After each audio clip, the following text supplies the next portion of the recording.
Hi guys, welcome back to our channel. It's Dave here. Wanted to do another book review for you guys.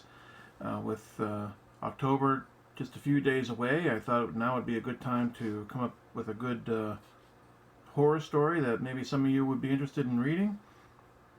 And this one I just finished not too long ago, maybe a month or so ago, but it is called Imaginary Friend by Chbosky. He also wrote Perks of Being a Wallflower, so many of you may have read that book or saw that movie. But yeah, Imaginary Friend. This is a horror story, very much similar to, or reminded me of Stephen King in a lot of ways. I mean, the book is pretty thick. It's over 700 pages long. And for on audio, it's over 24 hours long. So, yeah, it is a hefty book. It takes a while to get through, but it is a very rewarding read. I really enjoyed it.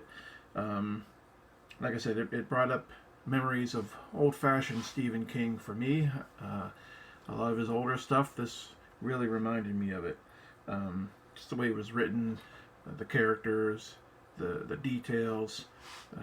There's a lot going on in this book, and yeah. So what's it about? Well, it's about a single mother. She fled a violent relationship from her ex-husband, and she has a young boy, a little boy.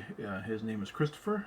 They've been traveling from town to town trying to escape her violent husband, and they finally wind up in a small Pennsylvania town called Mill Grove. And Christopher, he's 7 years old, and he's the new kid in school, so he's having a little bit of a rough time. But he winds up making a friend, and yeah, and things. Christopher's kind of a special little boy.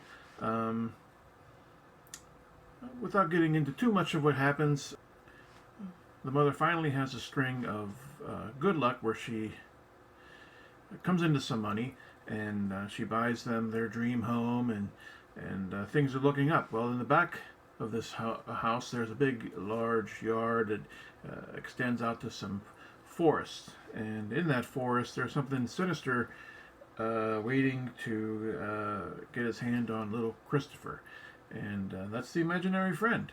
And at first, Christopher starts hearing voices in his head, and it's telling him to build this tree house. And Christopher goes and he enlists all of his new buddies to go and help him build this tree house, and it winds up being sort of a mission for Christopher. He has to get this thing built. Don't know yet why he has to get this thing built, but the imaginary friend is really urging him on that you have to get this thing built. Once the tree house is built, well, that's when the story really takes off, and I'm not going to go into anything else about it other than to say that the ending of this book is just like just one thing after another. It just hammers you left and right and front and back. It just keeps going, and you're like, holy cow, what else can happen? But yeah, the way Stephen Chbosky puts this whole thing together, it's quite a complex tale, and the way he puts it together is really wonderful, and I truly love this book. I definitely highly recommend it.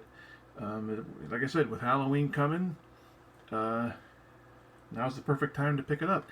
And it's a story that takes place around Christmas time. So I mean, at 700 and some pages, if you read like me, you might be finishing it around Christmas time. So it'll be both a Halloween book and a Christmas book. So yeah. So if you're looking for a new scary book to read this Halloween, pick up Imaginary Friend by Stephen Chbosky.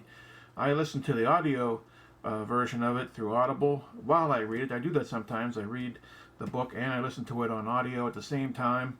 I just enjoy doing that. You know, like if I'm cutting the grass, I'll listen to the audio, and then when I get back the next morning, I can pick up the book and just, pick up where I left off.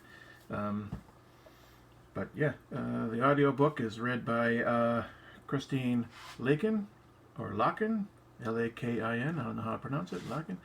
But she does a wonderful job of the characters, and the audiobook is just as enjoyable as reading the book. So definitely, if you prefer audiobooks or regular books, pick it up. I highly recommend it. I think you'll like it.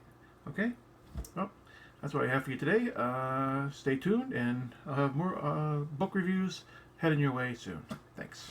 Bye.